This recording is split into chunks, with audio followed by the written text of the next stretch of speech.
Welcome back everyone to another episode. In today's video, we'll be discussing the basics of dog psychology.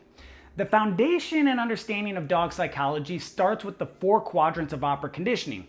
Now, operant conditioning basically means a subject that understands that their behavior has an effect on their environment, meaning they can make good or bad things happen to them. And these 4 quadrants greatly help us facilitate that. Since this is something that most people have a hard time understanding, I thought it would be worthwhile to have a video dedicated to this subject. The 4 are positive reinforcement, positive punishment, negative reinforcement, and negative punishment. These can be broken down into 2 factors. Reinforcement, which means to encourage a behavior to be repeated, whereas punishment means to discourage a behavior from being repeated. Positive means to add something to the equation to influence behavior, while negative means to remove something to influence behavior. Now, I understand that it can be tricky to see positive as discouraging a behavior, as in positive punishment, and negative as encouraging a behavior, as in negative reinforcement. But it's easy to understand the context of operant conditioning where positive and negative are not used to mean the same things we would normally use them for, such as good and bad. Keep in mind that a dog's personal interest and motivating factors can change the way that a dog looks at a correction or reward. For example, one dog may like being sprayed with a water hose and another may not like it. The one that likes the water hose would see it as a reward, positive reinforcement, and the one that doesn't like it would see it as a punishment, positive punishment. This is why we need to understand what drives and motivates each dog that we're training. And this is also why many techniques won't work on every single dog. We're going to start with positive reinforcement and how it is applied to dog training. As explained earlier, positive in this context means to add to the equation, and reinforcement means to encourage a behavior to be repeated. Therefore, positive reinforcement translates to giving your dog anything your dog sees as valuable with the goal of encouraging the repeat of a behavior. Now, many of us do this intentionally while training using treats and toys and petting, but we also do this outside of training and sometimes without even realizing it. We're going to go over a few examples of positive reinforcement in dog training, including both helpful and unhelpful situations where an owner may unknowingly reinforce bad behaviors.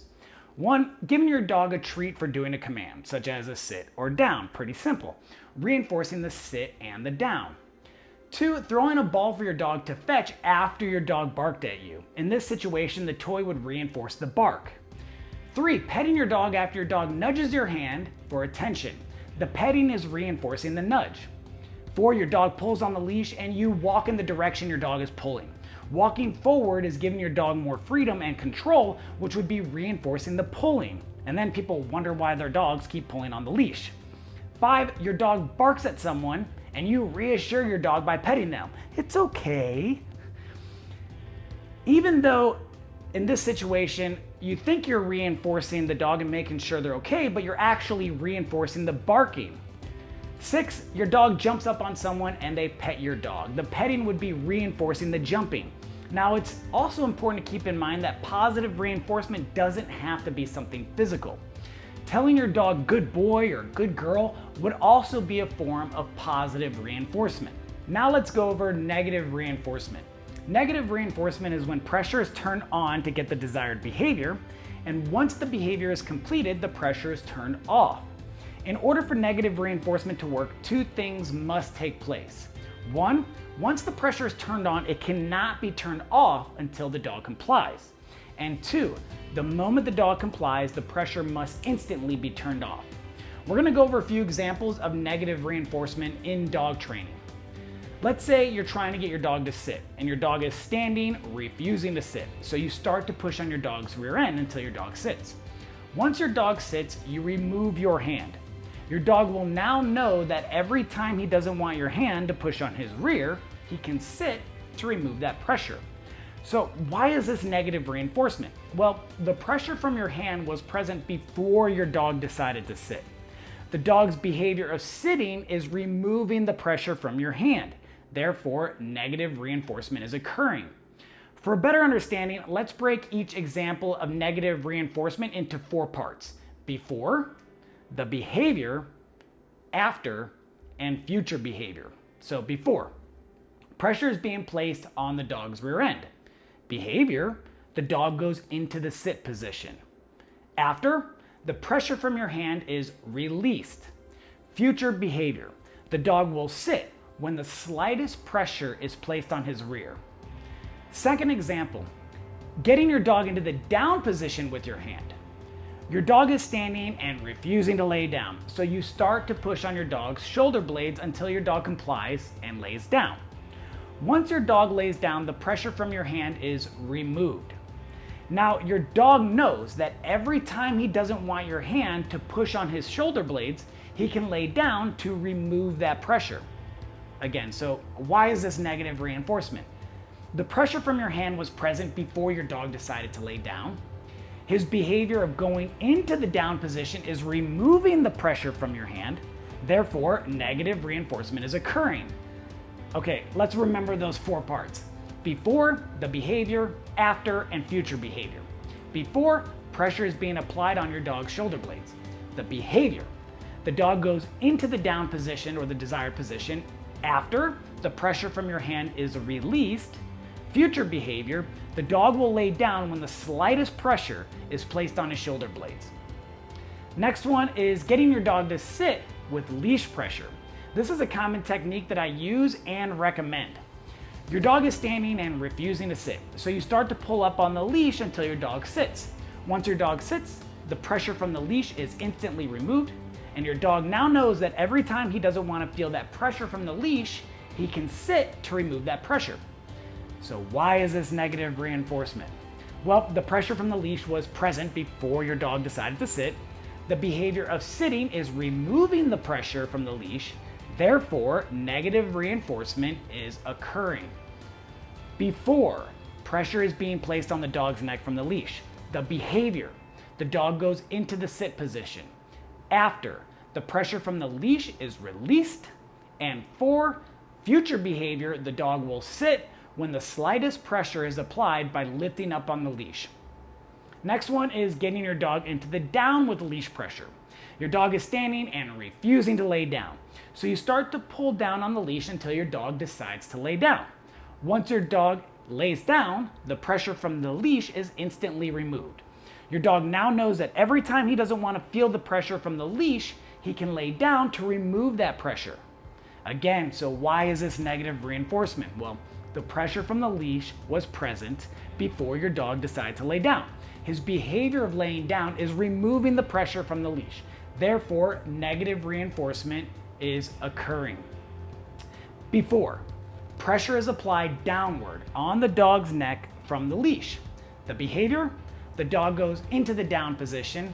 After, the pressure from the leash is released. And future behavior, the dog will lay down with the slightest pressure being applied downward on the leash.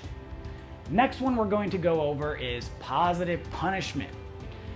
Positive punishment is when something is added to the equation that the dog doesn't like to reduce the likelihood of the behavior being repeated. Let's go over a few examples of positive punishment. Now, keep in mind that there are many ways to use positive punishment to discourage a behavior. Not all of these punishments are necessarily good ways, but they are examples of the concepts of positive punishment and the types of actions dog owners may knowingly or unknowingly perform. So first one, yelling at a dog for a bad behavior. This is one I don't recommend unless you want your dog to be afraid of you. 2, popping the leash on a training collar when your dog does an undesired behavior. 3, correcting a dog with a remote training collar when the dog is doing an undesired behavior. 4, kneeing the dog in the chest when the dog jumps up at you. Again, this is a technique I would not recommend since it's not only less effective than other techniques, but it's also dangerous. 5, honking a loud horn at the dog to stop an undesired behavior. And 6, spraying 2 dogs with a water hose to stop a dog fight. Now, there are plenty more examples that we can go over, but I think this is enough to understand the concept of positive punishment, adding to the equation to stop a bad behavior. Next is understanding negative punishment. This is when something is removed from the equation that the dog likes in order to decrease an undesired or bad behavior. Negative punishment techniques are commonly practiced in dog training, especially for pure positive dog trainers, since they don't use positive punishment. We're going to go over a few examples of negative punishment. Once again, not all of these punishments are necessarily good ways to discourage a behavior, but they are examples of the concept of negative punishment. One, while you're petting your dog, he decides to jump up at you, and as a result, you stop petting your dog and you ignore him. By removing the petting, you would be implementing negative punishment. 2, your dog barks at you to get your attention, so you put your dog in the crate, taking away their freedom. Not a recommended technique, but again, an example of negative punishment. Your dog wants a treat, so you tell him to sit. He decides not to sit, so he doesn't receive the reward.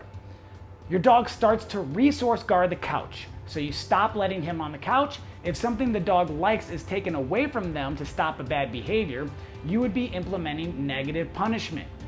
Now, we have a basic understanding of the 4 quadrants of operant conditioning. I really hope this video has given you a better understanding of the 4 quadrants of operant conditioning and how you can use them within your dog training.